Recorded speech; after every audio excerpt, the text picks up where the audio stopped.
मित्रांनो, आजचा व्हिडिओ हा खूप खूप खूप महत्त्वाचा आहे. आजच्या व्हिडिओमध्ये आपण मॅथ्स 1 या पूर्ण सब्जेक्टचे महत्त्वाचे क्वेश्चन्स प्रत्येक चॅप्टर वाईज तुम्हाला सांगणार आहे. त्यामुळे तुमचं एक काम आहे की तुम्ही व्हिडिओ हा शेवटपर्यंत पाहायचा आहे. म्हणजे व्हिडिओमध्ये आधी स्किप करू नका. लास्टपर्यंत पहा. जे जे क्वेश्चन सांगितले ते सोडवा. डेफिनेटली तुमचा स्कोर आउट ऑफ होईल याची गॅरंटी या ठिकाणी मी तुम्हाला देतो. सो आता आपण जास्त डिस्कस न करता डायरेक्ट क्वेश्चन्सवर जम्प करूया. मित्रांनो, आता आपण इंडेक्स पाहूया. पहिला चॅप्टर आहे लिनियर इक्वेशन, सेकंड आहे क्वाड्रॅटिक इक्वेशन, तिसरा आहे एपी, चौथा आहे फायनान्शियल प्लॅनिंग, पाचवा आहे प्रोबॅबिलिटी आणि सहावा आहे स्टॅटिस्टिक्स. ओके, हे जे पहिले 3 चॅप्टर आहेत ना बाळांनो, हे टोटल तुम्हाला 12 मार्काला विचारलं जातात. आणि हा जो चॅप्टर ना पाचवा, हा खूप सोपा आहे. जास्त पण डिफिकल्ट मुलांना फायनान्शियल प्लॅनिंग आणि स्टॅट मध्येच येते. ठीक आहे, म्हणजे खूप साऱ्या मुलांचं असं म्हणणं असतं की आम्ही जर 3 चॅप्टर केलं तर आमचा स्कोर 30+ जाऊ शकतो का? तर जाऊ शकतो, पण त्यासाठी तुम्ही एकूण एक प्रश्न केले पाहिजेत. पण माझं असं म्हणणं असतं, जे काही सोप्या गोष्टी आहेत, ज्या काही कन्सेप्ट इझी आहेत, त्या आपण सगळ्या केल्या पाहिजे. ठीक आहे, आता सगळ्यात महत्त्वाचं, आपण कोणकोणते क्वेश्चन्स हे प्रामुख्याने केलेच पाहिजे ते समजून घ्यायचे. ठीक आहे, सगळ्यात पहिल्यांदा फर्स्ट चॅप्टर आहे आपलं linear equation in 2 variables. Linear equation in 2 variables मध्ये सगळ्यात फर्स्ट हा जो क्वेश्चन आहे बघा, सॉल्व एक्झाम्पल, हा एक्झामला याआधी आला होता, व्यवस्थित बघून घ्या. ठीक आहे, त्यानंतर ऍक्टिव्हिटी बेसवरचा क्वेश्चन हा देखील एक दोनदा एक्झामला आलेला आहे, थोडेसे व्हॅल्यू चेंजेस होत्या. आता प्रॅक्टिस सेट 1 पॉईंट मधील हा ऍक्टिव्हिटीचा एक क्वेश्चन, त्यानंतर क्वेश्चन 2 मधील हा 2 मार्काला विचारला गेला होता, 6 नंबरचा क्वेश्चन आणि 7 आणि 8. ओके, बाकी क्वेश्चन्स काही या ठिकाणी जास्त आले नाहीत. हे 4 क्वेश्चन्स यातले फार महत्वाचे आहेत, व्यवस्थित समजून घ्या. त्यानंतर ग्राफ ऑफ लिनियर इक्वेशनचा ग्राफ होता क्वेश्चन बनवणं कंपल्सरी. लास्ट जो क्वेश्चन असतो ना आपला क्वेश्चन नंबर 5, क्वेश्चन नंबर 5 हा कंपल्सरी 3 मार्काला विचारला जातो. यामध्ये तुम्हाला ग्राफ हाच क्वेश्चन मोस्ट ऑफ द असतो. ग्राफसाठी पहिल्यांदा हा एक क्वेश्चन व्यवस्थित करा, यातील हा करा, एक हा क्वेश्चन करा आणि 5 नंबरचा एक करा. ठीक आहे, हे 3-4 क्वेश्चन केले तुमचं 3 मार्कात क्लिअर होऊन जाईल. त्यानंतर नेक्स्ट पॉईंट येतो जो की असतो डिटर्मिनंट. ओके, डिटर्मिनंटचे सगळ्यात पहिला सॉल्ड एक्झाम्पल तर तुम्ही सोडवणार 10-10 त्यात काही विषय नाही. पण डिटर्मिनंट करत असताना सगळ्यात अधिक महत्वाचं आहे तुम्ही करणार क्रॅमर्स डिटर्मिनंट सोबत. ठीक आहे, क्रॅमर्सचा हा एक क्वेश्चन महत्वाचा आहे सॉल्ड एक्झाम्पल मधला. ठीक आहे, त्यानंतर ऍक्टिव्हिटी बेसवरचा हा देखील क्वेश्चन एक्झामला 2 वर्षापूर्वी आला होता. त्यानंतर क्रॅमर्सचा करत असताना हे पहिले दोन्ही क्वेश्चन व्यवस्थित करा डिटर्मिनंटचे. थर्ड मधला हा करा आणि हा एक करा. ठीक आहे, इथे या ज्या व्हॅल्यू चेंजेस आहेत ना इक्वेशन दिले आहे, जसं की आपलं इक्वेशन काय असतं, ax प्लस by बरोबर c. ओके, या फॉर्मॅटमध्ये इक्वेशन रिअरेंज करून हा करा आणि एक 5व्या नंबरचा क्वेश्चन करा. ठीक आहे, हे महत्वाचे आहे. त्यानंतर प्रॅक्टिस सेट 1.4. 1.4चा बाळांनो तुम्ही विचार केला ना, तर पहिला क्वेश्चन महत्वाचा आहे, चौथा महत्वाचा आहे. पण हे 2 क्वेश्चन फक्त राहतात, तर हे देखील करा. 4ही क्वेश्चन करा, काय अवघड नाही. 3 ते 4 मार्काला एक्झामला हे देखील विचारले जाऊ शकतात. आणि वर्ड प्रॉब्लेम करत असताना तुम्हाला मी काय सांगतो बघा, वर्ड प्रॉब्लेम्स करत असताना सगळे वर्ड प्रॉब्लेम तुम्ही करत बसूच नका. सगळे वर्ड प्रॉब्लेम काही करू नका. सगळ्यात पहिल्यांदा डिफरन्स नंबरचा त्यानंतर कंप्लीट टेबल आणि सम. ठीक आहे, एजेस, हे 3 क्वेश्चन्स व्यवस्थित करा. एक सेकंड मी फक्त बघतो स्क्रीन व्यवस्थित आहे का.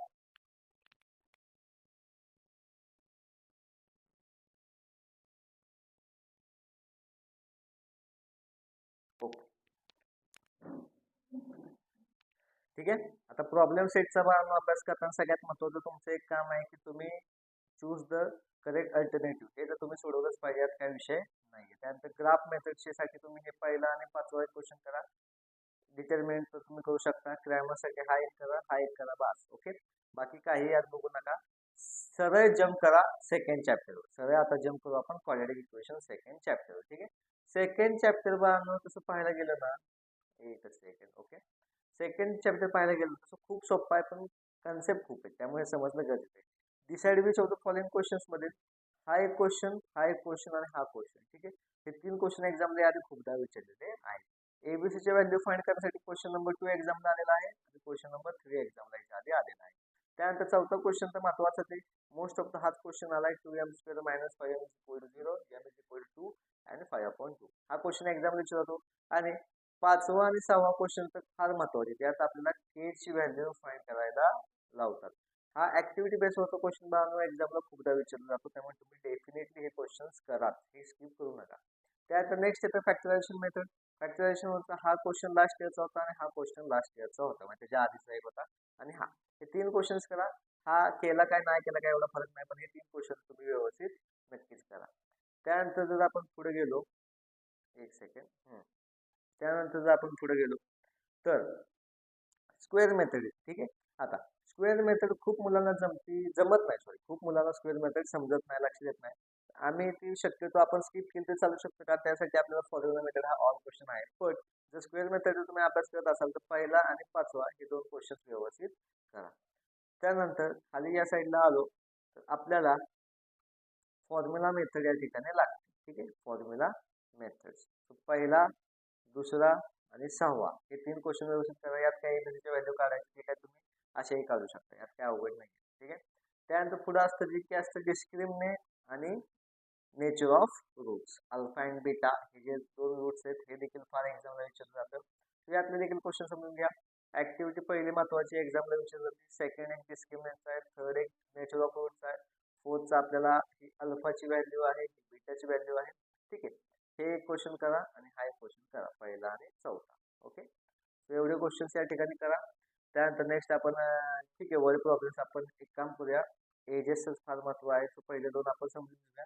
ठीक आहे. बाकी काय करायची जास्त आवश्यकता यात नाही. ओके. आता या ठिकाणी प्रॉब्लेम सेटचा जर आपण विचार केला तर प्रॉब्लेम सेटमध्ये तुम्ही एमसीक्यू करून टाका. एमसीक्यू काही शिल्लक ठेवू नका. एमसीक्यू बेसिस जास्त क्वेश्चन्स बाकी काय जास्त येत नाही. ठीक आहे. त्यानंतर एपी येतं बाळा. एपीचा अभ्यास करताना बाळा तुम्ही सगळ्यात महत्त्वाचं काय करा माहिती आहे का तुम्हाला मी सांगतो. एपीचा अभ्यास करताना तुम्ही छोट्या मोठ्या गोष्टी फार समजून घ्या. हा डिस्टन्सचा जो फॉर्म्युला आहे ना T2 मायनस T1 ह्याच्यावर बाळा हमखास क्वेश्चन एक्झामला विचारला जातो. 1-2 मार्काला क्वेश्चन हा विचारलाच जातो. ठीक आहे. त्यानंतर ए ची व्हॅल्यू दिली म्हणजे ए म्हणजे आपल्यापाशी काय आहे तो T1 आहे. ठीक आहे. सो हा एक क्वेश्चन करा, हा एक करा, हा एक करा. ओके. त्यानंतर find the series common difference विचारले आपल्याला. फाइंड फर्स्ट आणि कॉमन डिफरन्स हे 3 क्वेश्चन करा. 0.6 0.9 केलं तर काय एवढं फरक पडत नाही. ठीक आहे. त्यानंतर सगळ्यात महत्त्वाचं बाळांनो जो बोर्ड एक्झामला वारंवार क्वेश्चन आलाय ना हा तर तुम्ही करणार आहात तर डिफरन्सचा काय विषय नाही. हा एक महत्वाचा आहे, हा एक महत्वाचा आहे. हा मोस्ट आय एम पी बरं का. हा या ठिकाणी म्हणजे तो मोस्ट आय एम पी हा खूप महत्वाचा आहे कारण हा क्वेश्चन एक्झाम आहे ना 2 ते 3 वेळा रिपीट झालेला आहे आणि या फॉर्मॅटमध्ये क्वेश्चन रिपीट होतात. फॉर्म्युला तुम्हाला माहित पाहिजे. फॉर्म्युला जर माहित असेल ना टी एन बरोबर ए प्लस ब्रॅकेट एन मायनस 1 हे जर माहित असेल ना डेफिनेटली तुम्हाला 3 मार्क या ठिकाणी मिळालेलेच आहे. 3 ते 4 मार्काला फिक्स हा क्वेश्चन विचारला जातो. ठीक आहे. लागलाच 5वा देखील क्वेश्चन करून घ्या. 6व्याची काय आवश्यक नाही. 6वा 7वा द्या सोडून. ठीक आहे. त्यानंतर एसएनचा फॉर्म्युला आपल्यापाशी येतो. एसएनच्या फॉर्म्युलासाठी तुम्ही सोडवताना पहिला मिळालो हा एक क्वेश्चन सोडवा 3.3 मधला find the sum first natural number हा एक सोडवा बस. आणि यातले हे क्वेश्चन थोडेसे प्रॅक्टिस करून घ्या. आता बहुतेक हे डिलीट झालेले आहेत पण जरी असले तरी आपल्याला लक्षात येण्यास काय अडचण नाही. थोडीशी प्रॅक्टिस करून घ्या. आता एपीचे काही वर्ड प्रॉब्लेम्स देखील असतील ते देखील थोडेसे पाहून घ्या. पहिला एक करा, सेकंड करा बस. बाकी काय आवश्यक नाही. त्यात एमसीक्यूचा अभ्यास करताना पहिली करा, दुसरी करा. ठीक आहे. त्यानंतर चौथा एक करा, 5वा करा. चौथा हा IFA बाळांनो. चौथा हा PYQ आहे. एक्झामला रिपीट झालेला आहे. T7 बरोबर 4 आहे. D बरोबर -4 A ची व्हॅल्यू काढायची. मुलांना काय कळत नाही कुठला फॉर्म्युला वापरायचा तर आपल्याला हाच फॉर्म्युला या ठिकाणी वापरायचा आहे. एकच मार्काला सिंपल येतो पण हाच फॉर्म्युला या ठिकाणी वापरायचा. सो T7 येईल बरोबर. A ची व्हॅल्यू शोधायची. इथे येईल 7 -1 D ची व्हॅल्यू आहे -4. ओके. T7 ची व्हॅल्यू 4 दिले बाळांनो. A तसंच प्लस 7 -1 6 येईल इंटू -4 सो 4 तसंच is equal to A plus minus minus हे झालं 6 4 24 -24 या साईडला आले की प्लस सो A ची व्हॅल्यू काय आहे बाळांनो या ठिकाणी 28. ऑप्शन डी करेक्ट आहे. हा PYQ एक्झामला विचारला गेला. 6वा एक करा. त्यानंतर 7वा ठीक आहे. ओके. त्यानंतर फाइंड द फोर्थ टर्म हे घेऊ शकतं. ओके हा एक घेऊ शकतो बस. बाकी काय यात जास्त असं डोकं लावण्यातला काय भाग नाही. ठीक आहे. एवढे केलं चालतं. आता फायनान्शियल प्लॅनिंगचा अभ्यास करताना बाळांनो सगळा चॅप्टर केला तरी चालतो. थोडाफार केला तरी तुमचं चालू शकतं. जर बेसिक स्टेप समजून घेतल्या तर फार महत्त्वाचं आहे. हाय गरजेचं आहे. पास होऊ शकतं. काय असं आपल्याला लय ताण येतं घेतलंच पाहिजे यातला काय भाग नाहीये. का? कारण म्युच्युअल फंड सारखी कन्सेप्ट आहे ते थोडीशी मुलांना हार्ड जाते. शेअर्स मार्केटचं थोडीशी कन्सेप्ट ती हार्ड जाते. पण बेसिक जे असतं ना जीएसटी म्हणजे काय हे समजलं तरी गरजेचं सोपं आहे. 2 ते 3 मार्काचे तुम्ही डेफिनेटली करू शकता. जीएसटी 2 टाइप्स पडतात, सीजीएसटी आणि एसजीएसटी, जे की डिवाइड होतात 50-50%.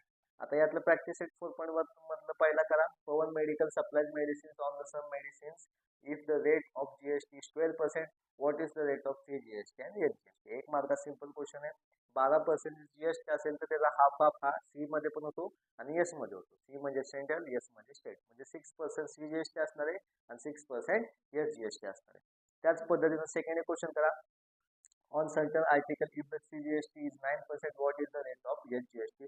एसजीएसटी पण 9% असणार आहे आणि दोघांचे ऍडिशन म्हणजेच जीएसटी असणार आहे. हा एक सोपा आहे. चौथा एक करा आणि टिप टॉप इलेक्ट्रॉनिक्सचा एक क्वेश्चन महत्वाचा आहे, करून ठेवा. ठीक आहे. त्यानंतर नेक्स्ट बघा आपल्याला जीएसटी आयटीसी. ठीक आहे. जीएसटी पेएबल फॉर्म्युला आहे. ह्याच्यावरचे 2 क्वेश्चन्स करा. काही जास्त असेल डोकं लावत बसू नका. पहिला एक करा, दुसरा एक करा. ठीक आहे. झालं. आता बाकीचे काही क्वेश्चन्स तुम्ही येत असेल तुम्हाला चांगलीच गोष्ट आहे, तुम्ही डेफिनेटली करा. पण नसेल येत तर विषय सोडून द्या. जे जे सांगितले तेवढं व्यवस्थित केलं तरी देखील तुमचा स्कोर चांगला होऊ शकतो. आउटअपच होऊ शकतो. चांगला काय आउटअपच होऊ शकतो. ठीक आहे. मास व्हॅल्यू, फेस व्हॅल्यू आपण सोडून देऊ. आता डायरेक्ट मी थोडंसं प्रोबॅबिलिटी चॅप्टर या ठिकाणी जम्प करतो. आता जे काही माझ्यासोबत जोडले गेले स्टुडंट्स आहेत त्यांना या सगळ्या गोष्टी माहीत आहेत कशा पद्धतीने केलं पाहिजे. ओके. या ठिकाणी थोड्याफार तुम्ही पहा, काही एवढी आवश्यकता मला वाटत नाही. आता आपण बघूया हा चॅप्टर जो आहे प्रोबॅबिलिटी. हा 8 ते 10 मार्काला एक्झाम आहे बाळांनो. हा चॅप्टर स्किप करणं म्हणजे तुम्ही स्कोर गमवता असे करते. हा चॅप्टर तुम्ही स्किप कुठल्या अवस्थेत करू नका यार. काय चॅप्टर मध्ये आहेच काय, कॉइन आहे, डायस आहे, कार्ड्स, 3 गोष्टी सोडल्या तर काय चौथी त्यात काहीच नाही. ठीक आहे. सगळ्यात पहिला प्रॅक्टिस सेट 5.1 ऍड इथे सगळे करा. How many possibilities are there each of the following.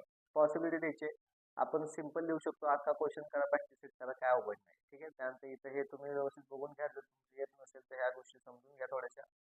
ठीक आहे. त्यानंतर प्रॅक्टिस सेट 5.2 मधला पहिला करा.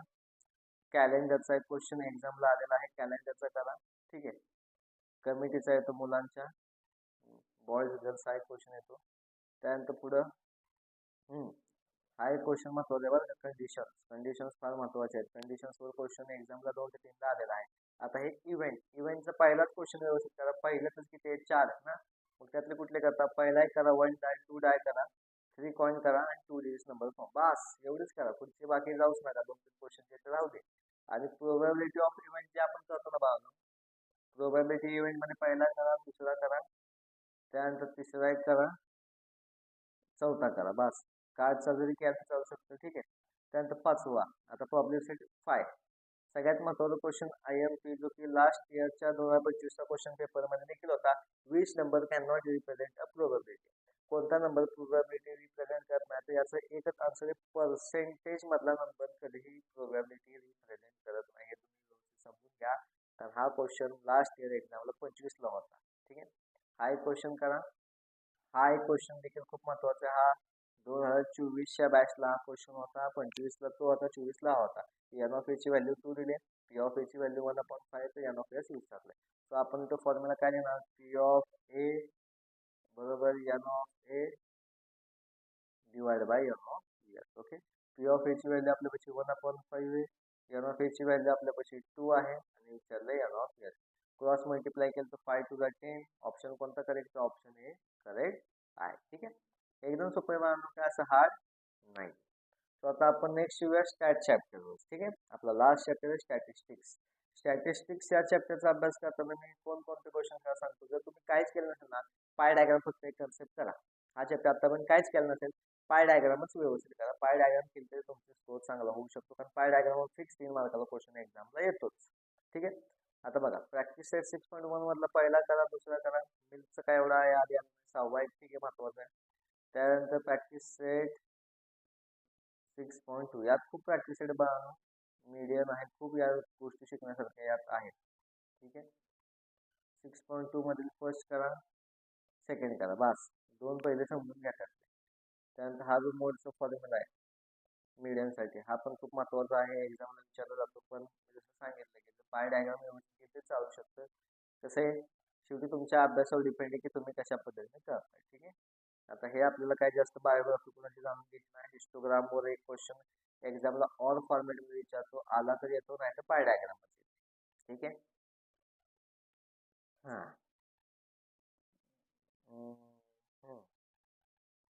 पाय डायग्राम जसं मी म्हणलं आली बघा pie diagram reading of pie diagram most I M P concept pie diagram स्किपच करू नका.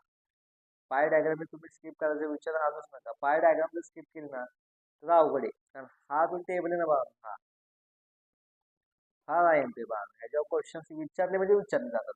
माझं म्हणणं आहे तुम्ही पाय डायग्रामसाठी प्रॅक्टिस 6.6 आहे ना अक्का करा अक्का. एक सुद्धा क्वेश्चन आहे तुम्ही स्किप करू नका. पाय डायग्रामसाठी अक्का क्वेश्चन करा. अक्का प्रॉब्लेम सेट तो पूर्ण सॉरी प्रॅक्टिस सेट आहे तोच करून टाका. ठीक आहे. आता या ठिकाणी वर्ड आपले बाकीचे आहेत त्या गोष्टी द्या सोडून पण मोस्ट ऑफ द ज्या गोष्टी आपल्याला गरजेच्या होत्या त्या सगळ्या मी सांगितलेल्या आहेत. खूप सारे क्वेश्चन पुस्तकात आहेत. आपण त्या सगळ्याचे सगळे क्वेश्चन मी तुम्हाला सांगितलेले नाही आहेत. म्हणजे प्रत्येक चॅप्टर मधला 60%, 50%, 40% फायनान्शियल प्लॅनिंगचा तर आपण 30% सिलेबस म्हणतो की कव्हर करूया. ठीक आहे. स्टॅटमध्ये देखील 20 to 30% आपण कव्हर करतोय. एवढा सिलेबस जरी कव्हर केला बाबा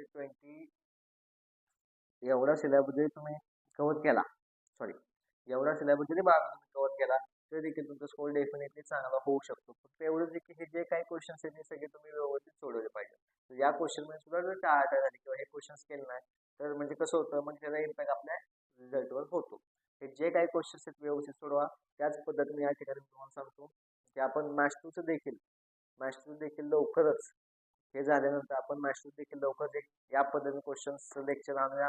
जर लेक्चर हवा असेल तर नक्की तुम्ही मला कमेंट करून सांगा. महत्त्वाचे क्वेश्चन जे काय असेल ते मी प्रोव्हाइड करत जाईल. आपण भेटूया मित्रांनो अशाच नेक्स्ट व्हिडिओमध्ये.